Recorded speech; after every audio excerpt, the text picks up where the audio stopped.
कचौड़ी वाले का काम कई साल पुराना था। गर्मा गर्म तरी और मसाले में लिपटे सेब भुजिया, साथ में छोटी छोटी गोल गोल कचौड़ी। दूर दूर से लोग छेदीलाल की कचौड़ी खाने और उसकी छोटी सी दुकान पर आते। कचौड़ी आलू की प्रतीक्षा में सुबह 7 बजे ही लाइनें लगनी शुरू हो जाती थी। छेदीलाल थोड़ा गुस्सैल स्वभाव का था, इसलिए वो हर बात का उल्टा ही जवाब देता। कुछ ग्राहक तो चुपचाप कचौड़ी आलू लेते और पैसे देकर साइड हो जाते, पर अगर कोई ग्राहक छेदीलाल से कोई सवाल कर ले तो भैया उसकी शामत आनी ही है। भैया थोड़ी जल्दी दे दो, ऑफिस को लेट हो रहा है एक्चुअली। जल्दी दे दो भैया, ओ ऑफिस तुम्हारा लेट हो रहा है तो मैं अपना नियम क्यों तोड़ूं? लाइन में आओ, लाइन में। उन भाई साहब के पीछे हो ना, उनके बाद नंबर आएगा। भैया उन्होंने बोला कि आप मेरे नंबर पर ले लूं। हाँ भैया, मैंने बोला इन्हें ऑफिस को लेट हो रहा था, इनके बाद ले लूंगा मैं, उनके बाद नहीं। अब उन सबके बाद जो लाइन में खड़े हैं, अब सबसे आखिर में मिलेगी तुम्हें कचौड़ी, समझे? चलो भैया आगे आओ, इसका नंबर है, जल्दी जल्दी आगे बढ़ो।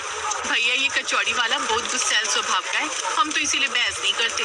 कचौड़ियाँ बढ़िया बना चुपचाप कचौड़ी लेते और चले जाते हैं। बहन जी सही कह रही है, ये कचौड़ी वाला मन मर्जी का है, जो इसका मन कहता है वही करता है। ओ बहन जी, ओ कचौड़ी लेनी है तो आगे आओ, ये कोई रेस्टोरेंट नहीं है जहाँ किसी विषय को लेकर बातें और चर्चा के लिए कुर्सी मेज लगाओ। छेदीलाल का ग्राहकों से बात करने का यही तरीका था और उसकी कचौड़ी का स्वाद उसकी इस कमी को ढक देता। कभी कभी छेदीलाल के मित्र जो उसे काफी समय से जानते थे, उसे समझाते तो वो उन्हें ज्ञान देने लगते। यार छेदी, तेरा ग्राहकों से बात करने का तरीका बहुत ही गुस्सैल है रे, इससे तेरी दुकानदारी पर असर पड़ेगा।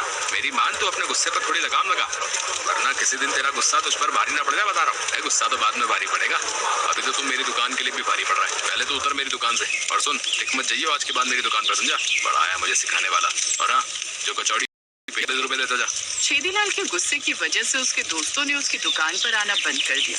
अब छेदीलाल की कचौड़ी तो मशहूर थी ही, तो कुछ फूड ब्लॉगर भी उसकी दुकान पर वीडियो बनाने आ ही जाते थे। भैया ये कचौड़ी और आलू की सब्जी आप खुद बनाते हो? तो भैया तुम्हें क्या लगता है कि कंप्यूटर बना देता है ये कचौड़ी और सब्जी? है मतलब कंप्यूटर को बोलो बना दो तो बन गई? नहीं नहीं, मैं तो ऐसे ही पूछ रहा था। आप तो नाराज हो गए। भैया आप सवाल ही ऐसे पूछ रहे हो तो जवाब भी तो ऐसे मिलेगा ना। एक सवाल और भैया, आपकी दुकान रात में भी खुलती है या सिर्फ दिन में ही खुलती है?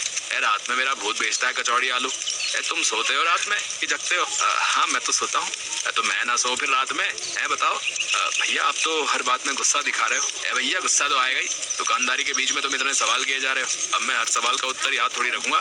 छेदीलाल के गुस्से का जब किसी को पता नहीं होता था तो वो इंसान उसकी दुकान पर आकर मुंह की खाता था। एक दिन छेदीलाल की दुकान पर एक नया ग्राहक आया, उसने कचौड़ी को हाथ से छू लिया तो बस छेदीलाल का गुस्सा 7वें आसमान पर था।